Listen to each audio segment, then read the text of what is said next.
well, Rick. You have helped us immeasurably. The city is extremely grateful. It was nothing, Your Honor.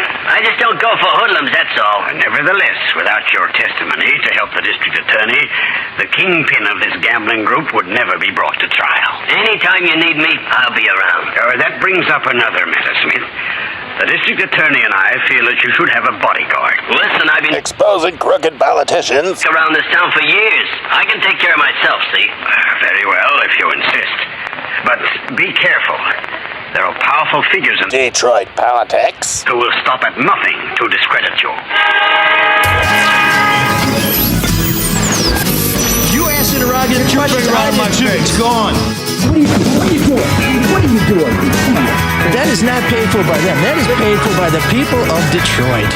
You might be qualified, ML. I'm not qualified for this job. Let me tell you something. You want to go right now? Okay? You want to go right now, Al?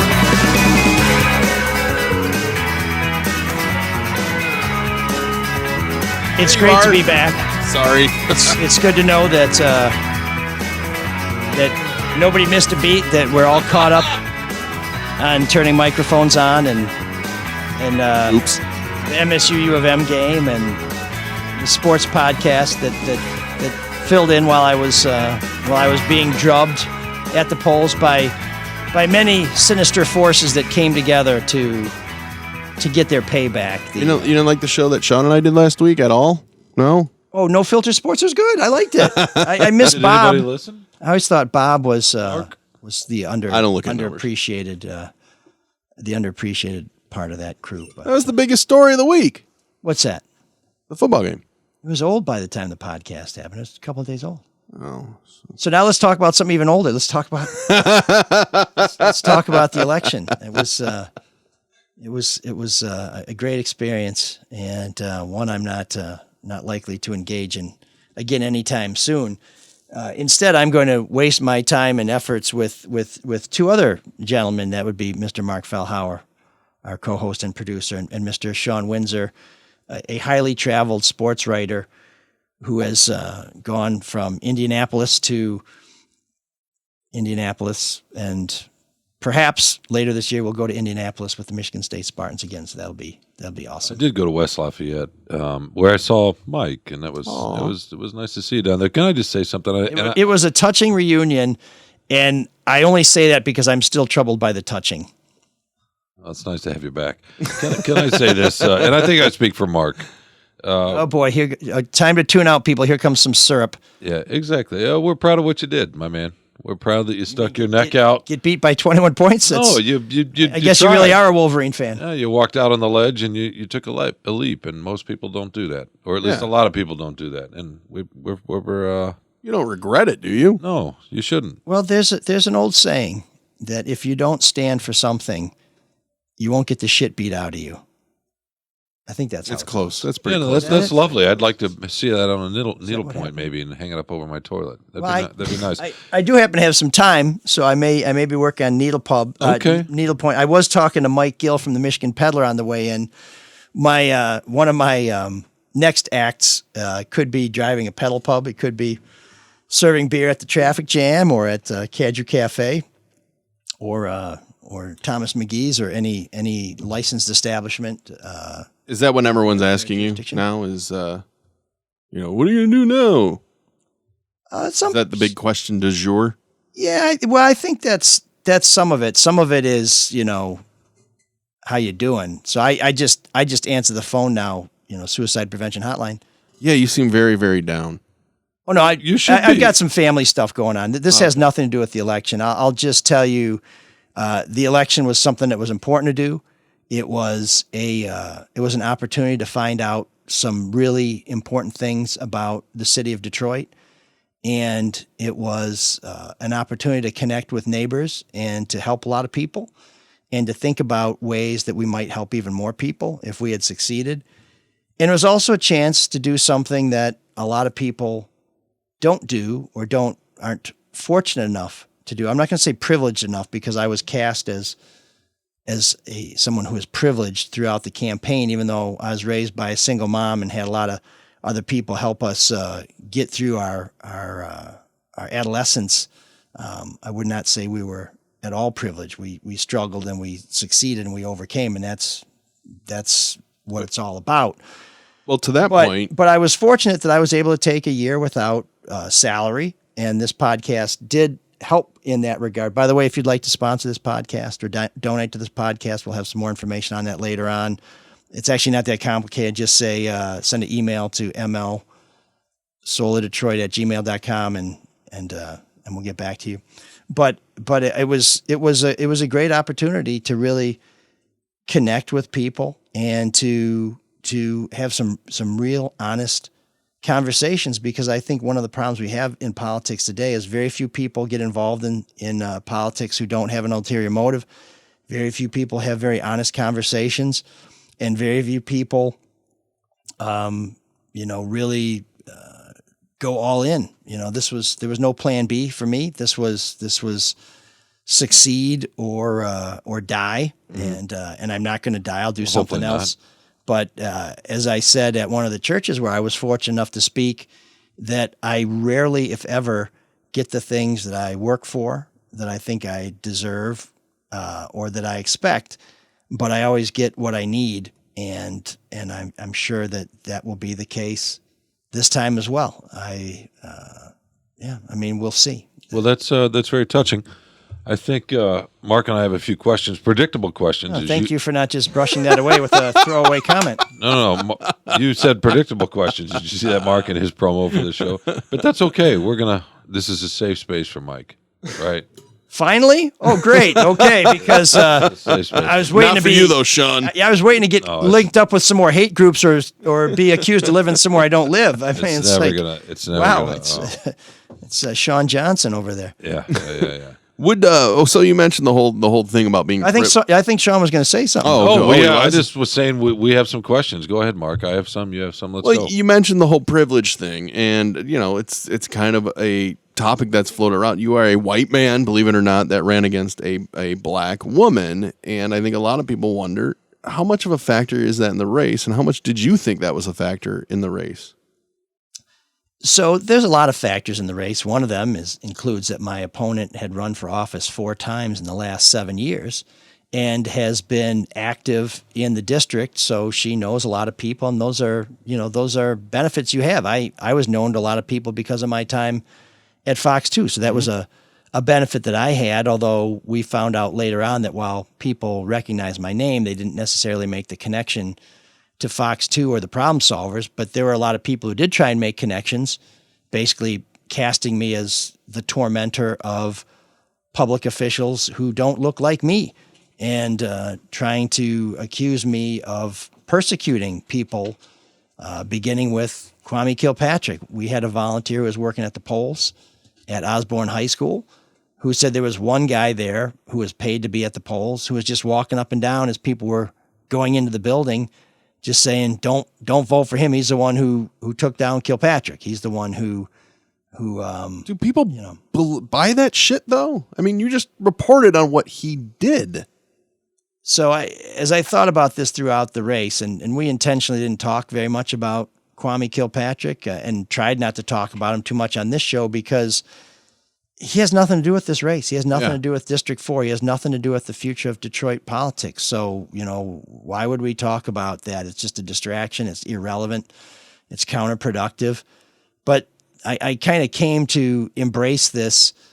Partly people who didn't want me to succeed wanted it to look like I was the persecutor of black elected officials. Well, I addressed that late in the campaign by putting out a lengthy discourse, and you'll find it at ml4detroit.com. You'll find it on my Facebook page, ML Elric, and you'll find it on Nextdoor. Just talk about who I am and talk about other politicians who I've exposed, starting with Gabe Leland, who's Rick white. Snyder, starting with some things with Mayor Duggan, starting with State Supreme Court Justice Brian Zara, Bob Ficano, Gabe Leland, Burton Leland, Leland Motor Company. No, they're out of business before I got into this. But, a whole list of them. And then somebody still posted a really shitty comment at the end, said, so I'm still waiting for examples of the white politicians you exposed. I'm like, well, I didn't even respond. It's like, well, it was right at the top of this. And I guess if you didn't see it, me restating it, you're just never going to see it because you're only going to see the false narrative that's out there. But I, at some point, came to understand that, and I would often ask this people this, and I'll ask you guys too. Who else did Buster Douglas knock out? Yeah. Does anybody know? No, it's always Tyson. He beat a lot of guys to get the shot at Tyson, but when he knocked out Tyson, didn't matter who else he beat before or after. He beat the biggest guy in the block. Yeah. And so that's what he's forever going to be known as. That was the giant that he slew. In my case, I exposed tons of people before. You know, I did lots of stories about police misconduct. I did stories about police abusing the law enforcement information network to harass people. I've done stories, you name it. And I'll always be known. For a while, I was known as the Eminem guy because I wrote more about Eminem than anything else. Then I became known as the Kilpatrick guy. And I've exposed more people of various races. In fact, Brian Zara's Maltese, so I guess I'm anti-Maltese now, depending on how you want to play that. But I've exposed people from every party, from every race, from every gender, and I'm always going to be known as the Kilpatrick guy because that was the biggest guy, and I have nothing to apologize for. I was going to say, I don't. Kilpatrick still helped drive the city into bankruptcy, and I wish him well in all future endeavors. But the work we did, nobody, including the former mayor, questions its accuracy. It was all true. It was good work too. So, but what we're finding in politics now is it's not really what you did. It's what people can try and make it seem like you did or what you didn't do. And we see that on the national level and we see it on the local level where there's a I don't want to say a demonization, but people are misportrayed because it's to the advantage of different candidates. Now, we didn't do that. We knew there were some things about my opponent that were not. Do you regret that? Were not commendable. Do you regret being there were some totally people positive? associated with her that are not commendable. There's a question there. But we didn't go Mike. into that. I know, but he interrupted my comment, so I was going to finish my comment and then answer his question if that's all right, because you interrupted us. That's another interruption, but we'll get to yours in a minute. No. But I figure we're, I don't know, 2-3 minutes is probably good. And then you can answer the next one. Then I'll just stop talking. Sean, don't start, Sean. I just want him to smile. So I just knew there'd be like 15 more questions in my head. Yeah, no, I know. No, but seriously, do you regret not being negative at all? Because like you mentioned, there was some really interesting people backing her, which are people you brought down, like Brian Banks. yeah, so Brian Banks was an influential person. And by the way, campaign. I'm going to interrupt you again. I don't mean brought down. I mean, you reported on stuff he did, right? That's I don't like when people get mad at the messenger for what other people did. Is it okay with Sean if you I ask? you exposed him. No, I want that. Can I answer that one, Sean? Yeah, please. I Do just you thought it was regret better. it? How about that? Do you regret not going negative? So first of all, it's not negative. When you accurately report, or in this case, disclose somebody's record, a public record, that's not negative. That's just factual. That's just telling people things that they're entitled to know. We decided not to get into anything about my opponent's record because we felt that our platform was so strong. I was the only candidate who came up with a proposal to stop the flooding. I was the only candidate who bird dogged water officials every time they met to let them know that they need to do something about this. And the city actually is moving towards implementing some of the proposals that we put forward. I was the only candidate who proposed of any city council race in the city. A lot of candidates, nobody else proposed cleaning up city government. Nobody else seemed to care about this incredible corruption that's running rampant in City Hall. Yeah, they don't. Nobody else said it's time to stop private towing because it leads to corruption. We haven't figured out a way to do it, to take the corruption out of it. It also, and this is something people don't really appreciate, it is a misuse of police resources because we have police involved in towing. We don't really need them involved in towing. We should have them doing more boots on the ground police work. And it also, it victimizes the neediest Detroiters. If your car has been towed because you couldn't get it towed by a private tower, it's probably because you didn't have insurance. It's probably because you can't get it fixed. And now it gets lost in a tow lot for days. The charges rack up, and then you go get your car that you couldn't afford to fix in the first place, and you have to pay $500 or $1,000 to get it back. That's incredibly unfair and taking advantage of the poor. We're the only campaign to propose how to put more police on the street and how to improve the quality of our police service, both for citizens and for the public. And so we had so much to talk about for us. We didn't need to talk, or at least I thought we didn't need to talk about our opponent, but I also think I was mischaracterized in my book as someone who was the mean guy. And so if you start talking about your opponent's shortcomings, it's very easy to flip that and say, there's the mean guy again. I mean, I can't tell you how many times I got into conversations with people who called me at Fox 2. And I say particularly Fox 2 because when I worked at the Free Press, no one really knew what I looked like. But we get into conversations about, there you go, going after black elected officials again. And I would say, well, tell me what's wrong with the story. What didn't you like about the story? And we never got to that part of the conversation because it all bogged down in what I looked like and what the person I was reporting on looked like. And I hope that this campaign would be a chance to get past that. And one of the reasons why, when I was taking interns at Fox 2, I always tried to get black interns, is because I thought if we could get more black investigative reporters, we might get to a point where the actual content of the story would be the topic of conversation and not the appearance of the reporter. But I've since learned that is a little bit naive as well, because what ends up happening is black reporters who do that work get characterized as sellouts. And we had campaign workers who were, and when I say workers, I mean volunteers, who were verbally abused by supporters of my opponent because they were black and they supported me. And to me, how obnoxious is it That's ridiculous. to tell someone who's black that they're not entitled to support somebody who's not black? I mean, that to me seems like you're taking away someone's independence, someone's authority, somebody's rights. And so I do think, I do think that was a factor. And let me just tell you, this is not just me carping about this. You know, we had people like a guy named Ani Bomani who ran for city council in this race, got all of 160 something votes, but he would regularly post online, you know, a Fox Trump News candidate is trying to get District 4 residents to believe he has been out on the front lines fighting for Detroiters. What? I mean, and he would, you worked for Fox, and he would abuse our supporters in social media who supported us. As he called Tucson Knight, the dean of culture, which is basically sort of dean of students at Detroit Public High Schools. He called him a Clarence Thomas because he's a black guy who supported me. So if you support me, you must automatically be a sellout. So there was a lot of that black going on. It's not a monolith. They don't have to all think, and they don't have to do the same thing. Well, it's just, but that's not why I lost. I don't want anybody to mischaracterize this as me saying that this was all about race. It was a factor. We saw it at the polls. We saw people who on social media. You can go look it up yourself. People were abused for what they did and because of the way they looked. When you lose by 20 points, there's a lot of factors, man. There's a lot of factors.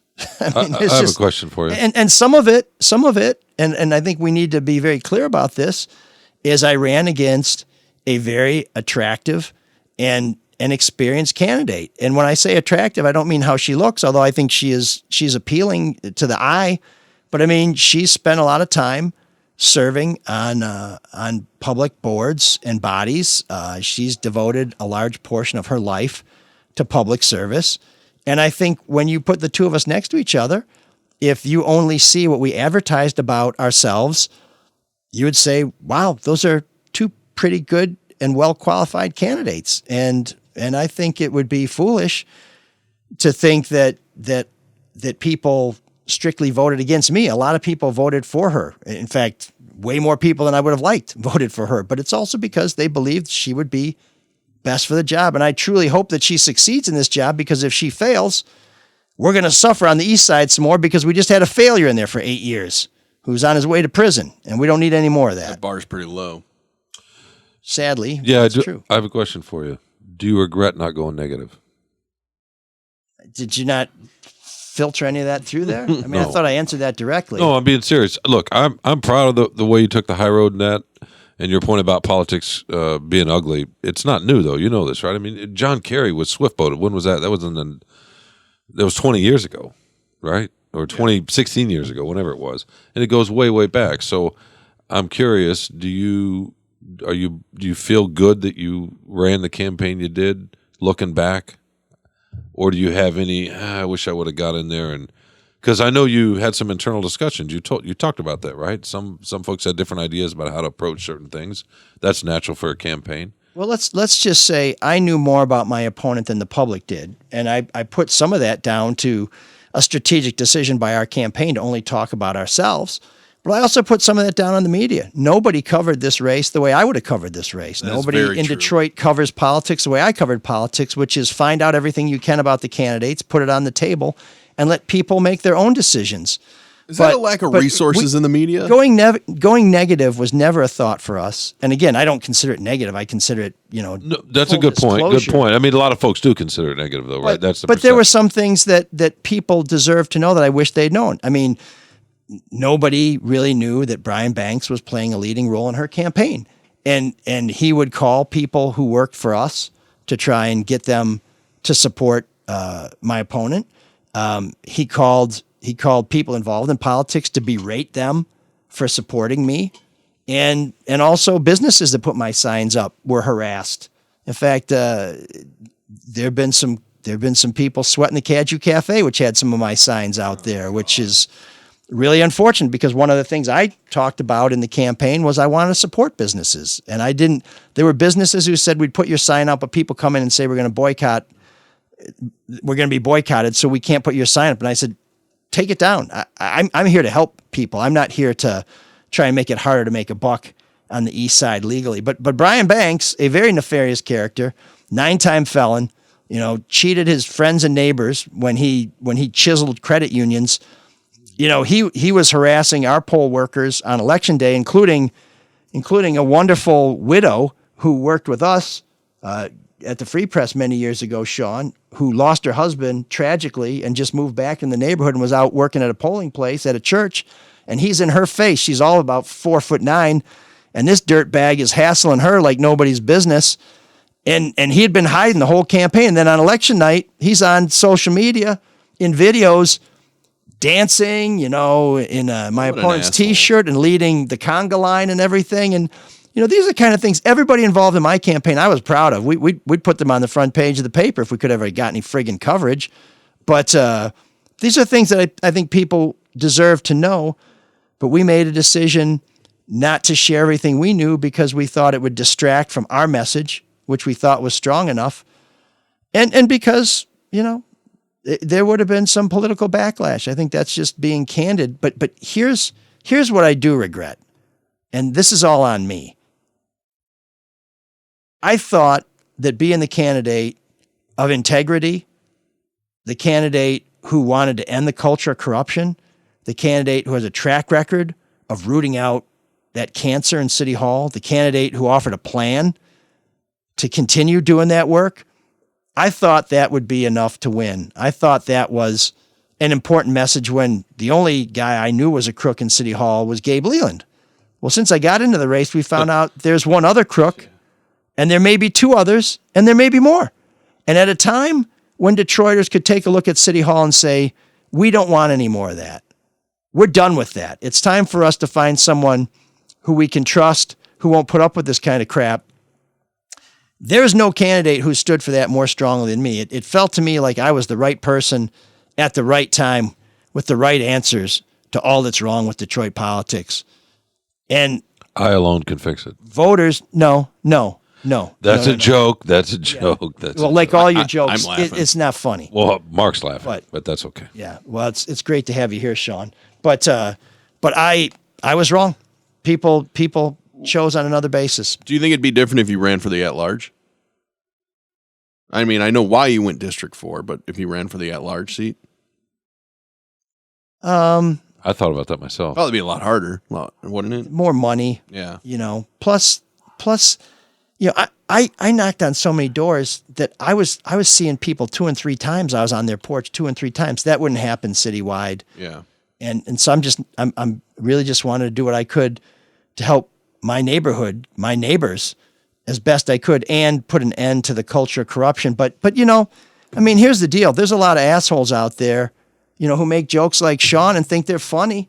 And there's a lot of people who don't think they're jokes, who think that that's really who I am and where I'm coming from.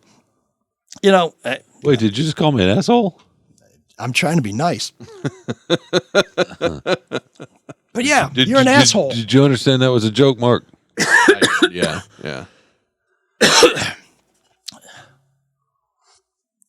Yeah, you're an asshole. Sorry. Why is he an asshole today? Because he thinks this stuff is funny, because he's not invested, because this doesn't mean anything to him. Because he's just, to him, this is just fun and games. Well, you know what? Some of us put everything we got into something.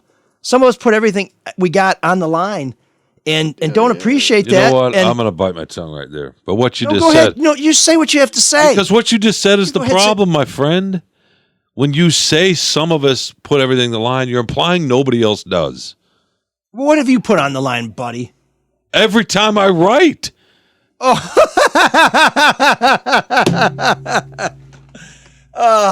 Okay, that's a whole nother show. But yes, I forgot. Your opinion on the outcome of the Michigan-Wayne State game is going to. You want to see my inbox today? So some bunch of trolls send you nasty grams. Whatever. I'm not saying I'm not right. I'm just saying that's part of the job. I understand that. That's okay. Don't act like there's no skin in the game. Okay. You had to deal with trolls too, didn't you? With your campaign.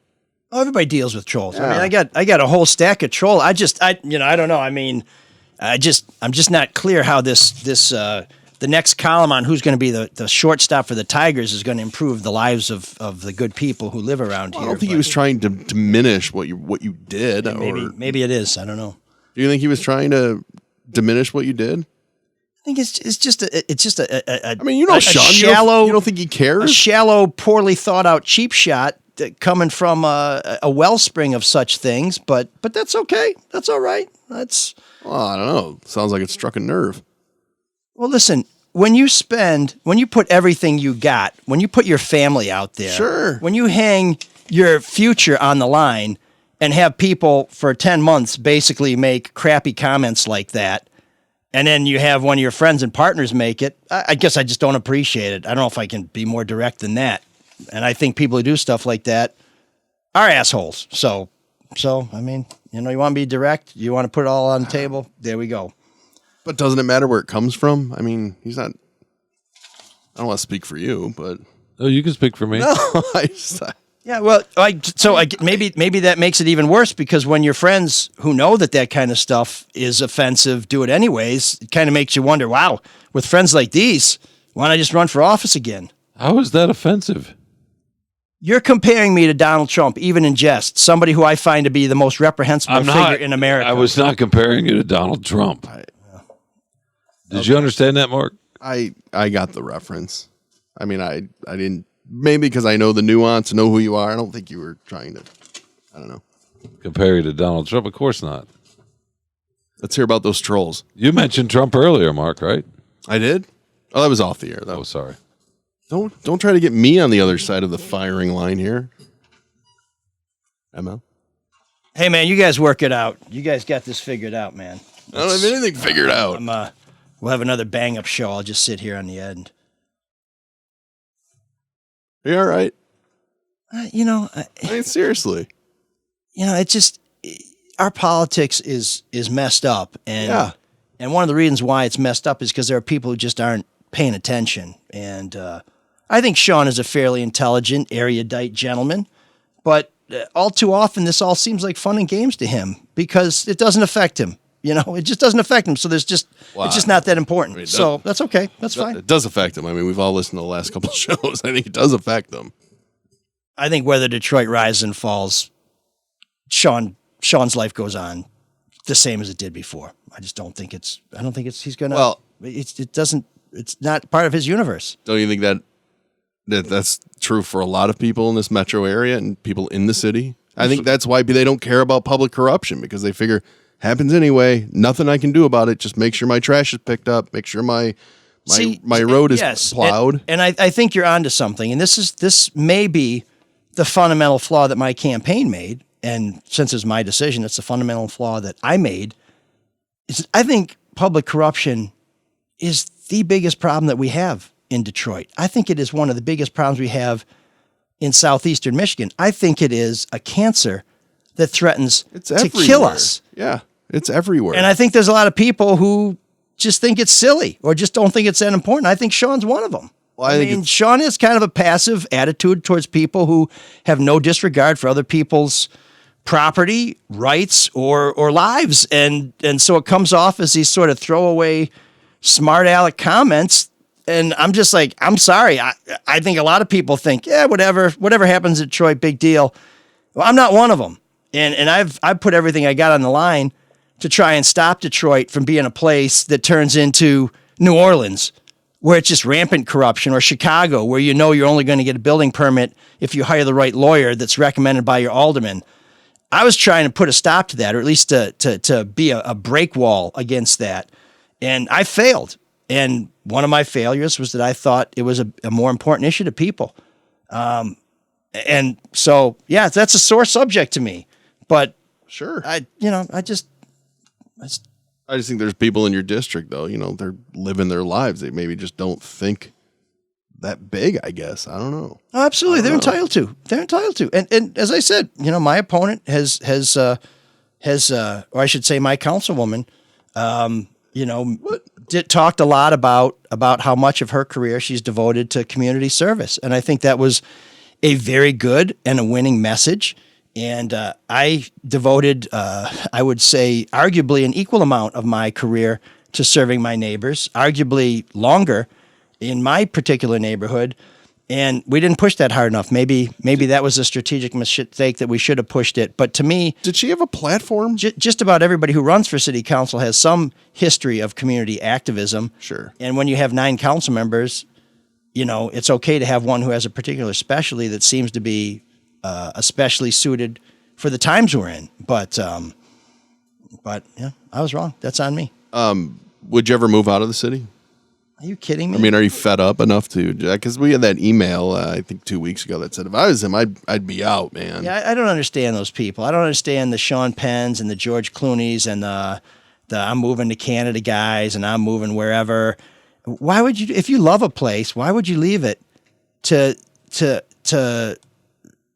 I mean, if you feel like it wasn't going in the right direction, why would you leave it to just greener pastures to kind of thinking? Maybe people think there's just greener pastures. Go somewhere else. I mean, well, maybe that's okay. A lot of people have moved out of the city since the mid '60s. Yeah, I don't think it'd be that unusual. 50s. Maybe that's okay if if your life is devoted to entertainment, or if you sell widgets or something like that. But my life has been devoted to public service, and my life has been devoted to trying to help people understand how things work where they live and how to make things better where they live. So for me, so you don't ever get fed up with it to the point where it's like, well, this is just never. I mean, why am I doing this kind of stuff? No, I mean that's why crappy comments offend me, because I take this very seriously. I think this is hugely important, and my biggest challenge will be to find a way to continue to be a part of moving Detroit in the right direction. We'll be trying to find a way to be part of cleaning up our city and also making a difference. I mean, listen, there's lots of ways to make money, and there's lots of ways to do things until you can start collecting Social Security, and none of them have ever appealed to me more than trying to inform people and give them information. Do you understand how rare that thing? You know how rare that thinking is, though, right? Well, that's why we don't have 1 million people running for office. Sure. Because, in fact, we have fewer people running for office this time than we did 4 years ago, because a lot of people have just given up. And I think the people who give up are part of the problem. The people who moved out because they didn't like this or they didn't like that, or they were concerned about who was moving in down the street, they're a big part of the reason why Detroit has had so many challenges. They're a big part of the reason why we have empty houses where we used to have full houses, why we're closing churches when we used to have one on every corner that had a line out the door on Sunday. to me, it never would occur to me. I don't know if you're this way, but I feel like there's a lot of people that run or that are maybe like optimistic or Pollyannish about change and doing stuff, and then they quickly realize that, wow, this is a pretty big machine. This game really changes people, and yeah, it's a lot harder than just being me and being positive and changing stuff. Do you feel that way? I mean, did that sully the whole idea of local I mean, all politics is local. Did that sully that idea for you? Or are you still optimistic that big changes can happen? I don't know who we're going to have in City Hall to make those big changes happen, but anybody who thinks that things are going to get done quickly in government has not been paying attention. Anybody who thinks things are going to get done quickly in their private lives is very inexperienced. But this is America. I mean, have you ever tried to get three quick people to decide on which restaurant to go to? I mean, it's virtually impossible. Sure, but we live in an immediate society. That's just what I mean. Those things are kind of at odds with each other. That's fine. I mean, my eyes are wide open. I know how hard it is to get things done. And one of the approaches that I had to running for city council, and I said it whenever asked, is that I wouldn't be relying on the city to get things done all the time in the district. I would be relying on volunteers, community organizations, churches, nonprofits, businesses, foundations. I mean, there's lots of ways to get things done. In Clark Park, the city wanted to close that recreation center 30 years ago, and the neighborhood came together to keep it open, and it's still open, and it's still thriving. But that right there shows how fucked up government is, that you have to rely on nonprofits and churches to get stuff done. Not necessarily. I mean, if you don't want to pay high taxes, you got to rely on other people to make things happen. And if you want to get things done quicker, you know, when I wanted to start a scholarship in my grandfather's name at Southwestern High School, we had to go all the way up to the school board to get approval for it, which to me seemed pretty silly. We just want to give one kid $1,000 a year to help him with college. Yeah. So, you know, if we just set that up independently with some local nonprofit instead of going through the school and just said, hey, you know, local boys club or girls club, will you give $1,000 to a righteous kid? Here's $1,000, you know, go do it. That would be awesome. But listen, we've had people move through government quickly who try to get things done as quickly as possible. That's what Duggan tried to do with the demolition program. Mm-hmm.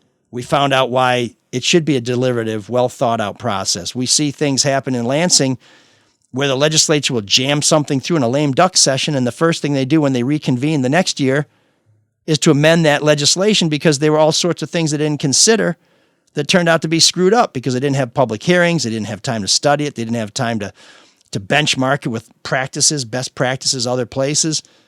You know, sometimes when things move slowly, you get a better result. Yeah. You know, I mean, who wants to go to space on a rocket ship that somebody, it's the first one ready, who's ready to go? I'm like, I'll tell you what, why don't you shoot Leica into space for a couple of days before you put me on the Bezos Express? So, yeah, no, I'm okay with things taking time as long as we are moving forward, making progress, and we get a good result. But I think people who rely on government for everything are foolish and aren't paying attention because there are lots of things we can get done better and quicker. I think most stuff could, but it just seems sad sometimes that you have to rely on, you know, nonprofits and churches and stuff to get things done. I don't think it's sad. I mean, I aspired to be a part of a government. I'm not going to have that opportunity. But because of nonprofits and churches and foundations and things like that, I'm going to be able to contribute to my community. And if I don't like any of those existing nonprofits or organizations or associations or what have you that are around, I can start my own and be a part of it. To me, I think that's very empowering. I guess it just goes back to show how corrupt the whole thing is because nothing can get done, it seems. It feels that way. It's not all corrupt. People just disagree. They have different ideas about what to get done. You know? Yeah. Whatever else you think of Sean Penn's fucking politics and where he lives, it's undeniable what he's done in Haiti. George Clooney's done some good in his life. People can live where they want or not live or whatever. Just, you know, right? Can't you just say, well, I want to stay in Detroit because I love Detroit and not have collateral damage or shrapnel flying all over everybody else? You want to stay in Detroit? I don't live in Detroit. I live in Ann Arbor. I thought you were talking about I live you. in Ann Arbor because my mother was in a fucking abusive relationship and moved there and needed help back in the 80s. That's why I live in Ann Arbor. I don't think anybody's. Why do you live in Detroit? I don't think anybody's criticizing you. For living It in has Ann nothing Arbor. to do with anything. Just talk about what you like and what you do. Why does it always have to include? I'm not here to defend fucking Sean Penn. I don't know anything about Sean Penn. I know he's done some decent things.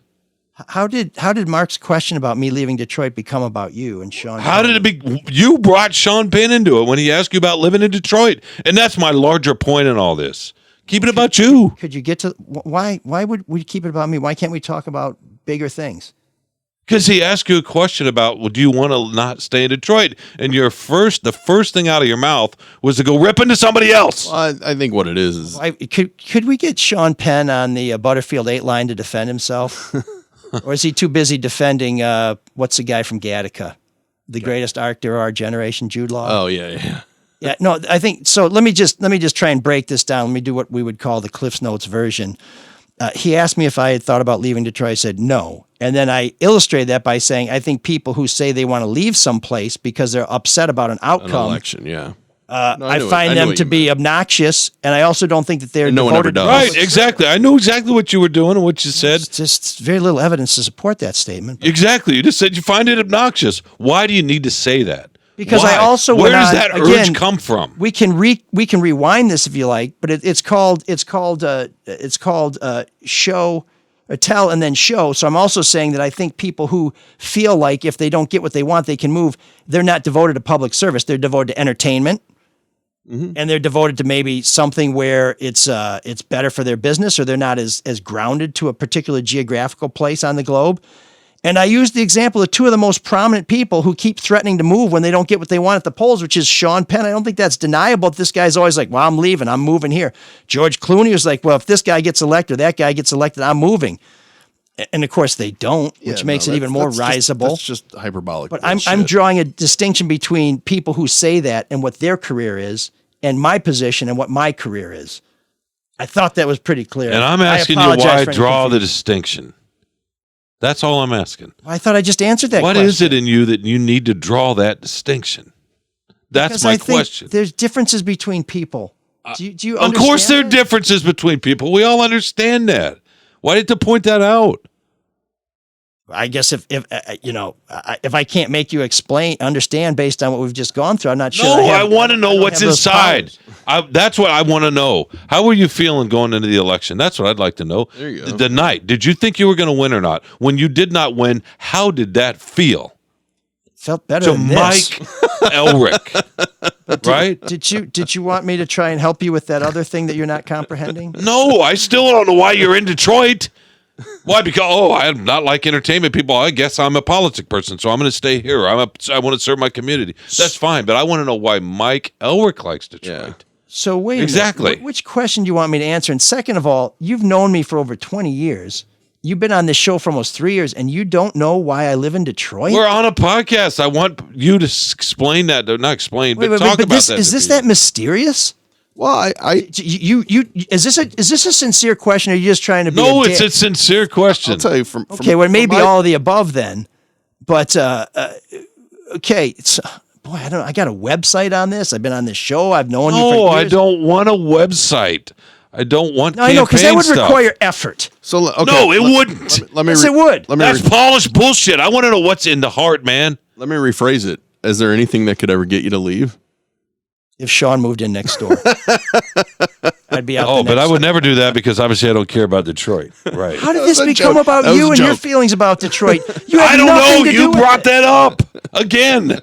I did not. I didn't mention. Mark, help me out. Did he just sit there and go on about how I've never invested in anything? I don't care about Detroit. A little bit. I'm like, oh, of course he did. bit. And No. I just sat there silently. I didn't say anything about Detroit. I'm saying Oh you my write God. about sports. Oh my God. Okay. All right. my God. So tell me something. Mark, am I losing it here? Mark, come tell on. Tell me where you put your family's welfare on the line with a column you wrote.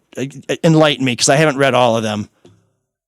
Yeah, but wait a sec though. People put their family's welfare on the line anytime they take a new job. Or do anything, and then they make a mistake and lose their job. But no matter what you're doing, I felt that way when I was a shorter cook. Yeah. For Christ's sakes. What was that, Misery Restaurant? Can I get a side of guilt and self-loathing? Or is that I'm going to extra? talk like you for a second. I was a pretty good short order cook. Well, no, you wouldn't say that. I was a damn good short order cook. How about that? That sounds more like you. Oh, this sounds like a time for a segue. You know who's a really good chef? What was your specialty? Oh man, we haven't done a Corned single beef hash. We haven't done a single sponsorship, Okay. and I just set you Banana up. walnut pancakes. Probably a little too much texture with you, though. You know, with the nuts. I'm gonna try. I again. don't like bananas. I don't like ham. Of course you don't. It has nothing to do You know with who's a pretty good chef? Now I hate them, actually. Before I just didn't like them. Ham is not in corned beef hash, but that's okay. I've seen people make it. ML, do you know any good chef? I mean, you are sort of Irish, but that's all right. Do you know any good chef? I would Thank say you, Mark. yes. You got what you want. I would say Didn't you? I just wanted. Didn't ya? I just wanted. You got what you wanted. Well, we haven't done a sponsorship. Last week it was all what Mike call it? No filter, whatever. No, Yeah, sports. no, not that. Now, Sports. You wouldn't whatever. know that, but that was a show on this network at one point. No, Thank I you. knew that. I did knew. you? I got the reference. Dennis did? Miller. Okay. All Yeah. right. I'm Actually, I gonna think that bring was- you a back scratcher, back patter. That's what I'm gonna get you for Christmas. I actually have a large banner behind me. If you're watching us on Facebook Why Live, don't you I- rub your back up against it? Why don't you, better yet, turn around and face and start making out with yourself? I'd love to see that. See, Sean, if you were more clever, you'd say what that sign should say under your big head is actual size. That would be clever. Why would that be clever? What, to get to that? Think about it. To Think about no, it. why? But why would penis humor be clever? Well, no. No, it's a giant picture of my head. No, I know ego Except- and all that, but except it's on That's camera. why. That's why it would be clever. no, Except but on it's, camera, there's a forced perspective of them being pretty much the same size. no, but it's whatever ego. But it all comes back to Mike's. Actual. See, when you have a giant head, and you're talking, you think somebody's egotistical, and there's a giant head, you would say the only thing missing from that sign with your giant head is actual size. That would be clever. You always did like to tell more than show, but that's all right. I got a great question. Do you know of any chefs or a butchery that maybe I could go to? I don't know if I'd call it just a butchery, Mark, but What I would you call it? appreciate you asking that. Dave Hubbard puts it all on the line. His whole family. He does. Hey, that's a guy. a No, come on. family That is a run guy that business. had put it all on the line. Who doesn't? Yeah, anybody that changes jobs. Or, You know what, we'll let Sean do the read. He wants to be involved. Come on, Mr. Doesn't. Helper. Come on, little fella. Sean, You can do implore people to go to the butchery, please. It's a fabulous butcher. You can get it whatever you want. He's a great chef too. He is. You can order whatever you want without Sean belittling you or defending Sean Penn, who really did threaten to leave the That's where country. we're at now. So anyways, the butchery. It's the butchery. Hey, I'm not Sean Penn. I'm a great guy. He's a fucktard. Yeah, that's a good message. But anyway, yeah, no, So, Dave Butcher. Dave, we're not going to charge you for this read. People go see Dave, get some good food. Thebutcherysl.com, 248-682-COWS. Yeah, They also make sandwiches if you're in the area and you want, And the best burger around. yeah. A little bit of bacon in it. Yeah. It's delicious. they're closed on Mondays and Tuesdays, and they are looking for help. So if you're They looking for are. a job, you may actually beat me with the resume down there. I'll probably be wandering down there sometime soon to apply. I'm not sure I can pass the background test, but I think if you are a more righteous individual or a more self-righteous individual than Sean, they would be happy to have you at the butcher. If you want to call and find out more, it's 248-682-COWS. If you are Sean Penn, they are accepting people with green cards. If you relinquished your citizenship and are now working with a certain permit, you could go to thebutchery.com. And the holidays are coming up. I'm sure Dave has got some wonderful holiday meals that he can either make for you or he can get you one of them big birds. Give him a chance. Prime rib. Yeah. Well, Thanksgiving too. I heard the supply chain's messed up. But that Put won't your- affect put Dave. your order in now. Yeah, no, Dave- put your order in now with them. Dave will take care. So go to thebutchery.com. The other place you may find me working would be at the Caju Cafe. One of your proprietors is John Rutherford, a virtuoso horn player. When he books an act, you know it's going to be good because this is a guy who, let's just put it this way. He's a virtuoso, so he's not looking for bums. November 20th, master flautist Alexander Zonchik will come in. December 3rd and 4th, Laith El-Sadi comes on. He's a great guitar player and, as I understand, a pretty good singer. The folks on The Voice seemed very impressed by him. And, you know, we should tell you a little bit about the new Bourdain book or a recent Bourdain publication where he talks about the Caju. And here's what really? the late, great Bourdain said. Smell the blood, sweat, and tears of Mortal Kombat. No, it wasn't talking about this podcast. He was not talking about this podcast. He's talking about the Caju Cafe. The arcane and brutal subterranean world. Okay, maybe he is talking about this podcast. Oh, no. He means of feather bowling. I didn't see that coming.